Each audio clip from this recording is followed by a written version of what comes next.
আপনার এই প্রশ্নের উত্তরে বলবো, আমি যেদিন বিএনপিতে যোগদান করি সেই দিন আমি বলেছিলাম দেশনেত্রী বেগম খালেদা জিয়াকে, সেদিন আমি বলেছিলাম আমি আপনার দলে যোগদান করছি।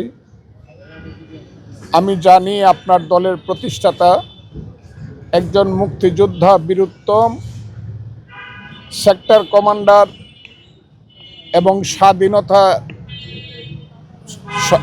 27শে মার্চ উনি ঘোষণা দিয়েছিলেন, I Major Zia do hereby declare the independence of Bangladesh. আমিও নিজে একজন মুক্তিযোদ্ধা এবং মুক্তিযোদ্ধা কমান্ডার। আপনার দলটা ঢিলাঢালা একটা দল, প্ল্যাটফর্মের মতো, কিন্তু আমি মুক্তিযুদ্ধের বাইরে কোনো কথা বলতে পারবো না।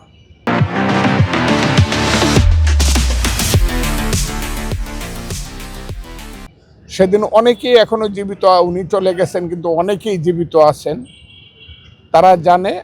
উনি বলেছিলেন অবশ্যই আমি বড় বড় জনসভা অ্যারেঞ্জ করে দিব, আর আপনি ঘন্টার পর ঘন্টা সেখানে বক্তব্য রাখবেন মুক্তিযুদ্ধের পক্ষে। যা হোক, উনি মুক্তিযুদ্ধের পক্ষে ছিলেন, শুধু তাই না, মুক্তিযুদ্ধের মধ্যে উনি অনেক ত্যাগ করেছেন। ওনার স্বামী তো করেছেন, উনি একজন মুক্তিযোদ্ধা, উনিও একজন মুক্তিযোদ্ধা। আমি মনে করি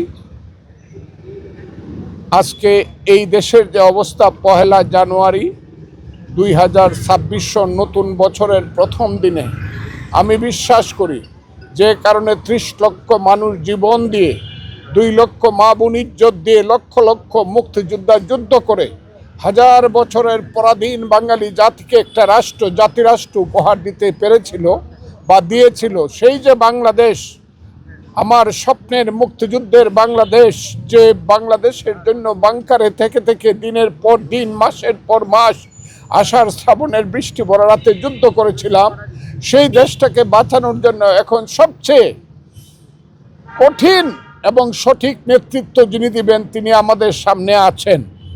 দেশনেত্রী খালেদা জিয়া, আল্লাহ তাকে নিয়ে গেছেন, কিন্তু জনাব তারেক রহমান আমাদের সামনে আছেন।